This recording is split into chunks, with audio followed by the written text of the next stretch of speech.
Vaheguru, Vaheguru, Vaheguru, Vaheguru. No, it's not. You got most people, like, if you put your hands up in this room and said, nobody's going to judge you, how many people here believe in Azad Punjab? My hand goes up, right? If you then say, how many people believe in Khalistan? A whole bunch of people's hands will go up, some won't, right? Then if you say, how many people believe in maintaining the status quo? It'll be a different set of people. If you were to say, you know, like, so it's not unified in that sense. But that's what I'm saying. You're never going to get everyone agreeing with everything. What you have is the consensus comes forward. And it's not, Sikhs don't believe in a one-man, one-vote system. We don't believe that what the majority wants is what happens. It's what, like we said with the Panj Pyare system, the most intelligence, the ones who are arguing the best, that's what happens.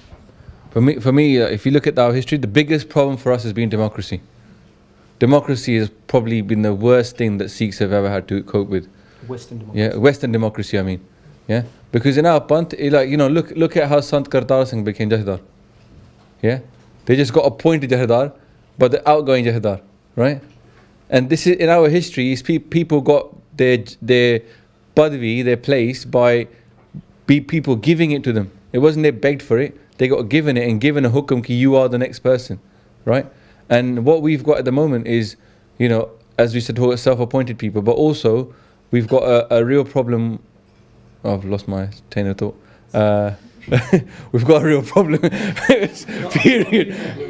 We got a problem. But democracy is a problem because okay, I'll ask a question to the Sangat. Yeah, just how many people feel they should have a right in the Gurdwara, to speak in what's going on in the local Gurdwara? Okay, nearly everybody. Anybody say, oh, I don't think I should have the right? Okay, fair enough. Now, how many people feel they have a right to be in the Panj Pyare? Oh, sorry. Huh? But the point is, the Gurdwara is run by the Panj Pyare, right? That's how it used to be. Every Gurdwara should have a Panj Pyare. They should run it. Yeah. So it's not a right-based thing. Yeah. So democracy is actually kill Sikhi, because if you look at back in Punjab in 1947, one of the problems that the Sikhs were facing then was that Punjab, if it was given to the Sikhs, all of Punjab, Sikhs were even 20% of the population. In Western democracy, which is what was going to be imposed upon Punjab, no one wanted 20% of the vote. If you run the country, you don't want 20%.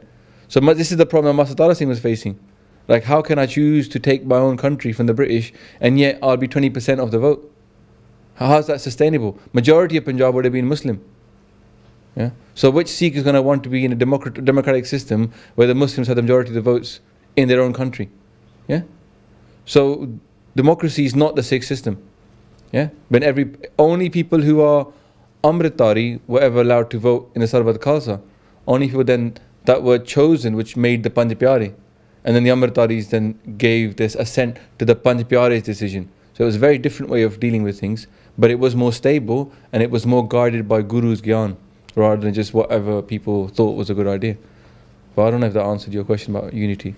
But I don't think there's a lot of unity in the Panth. I think the problem is, I think, you know, I've said this many times, unity versus uniformity. It's like there's a false god, yeah? People have a false god. And one of the false gods we have in our Panth is uniformity. We think if we all look the same and talk the same, then we'll be unified.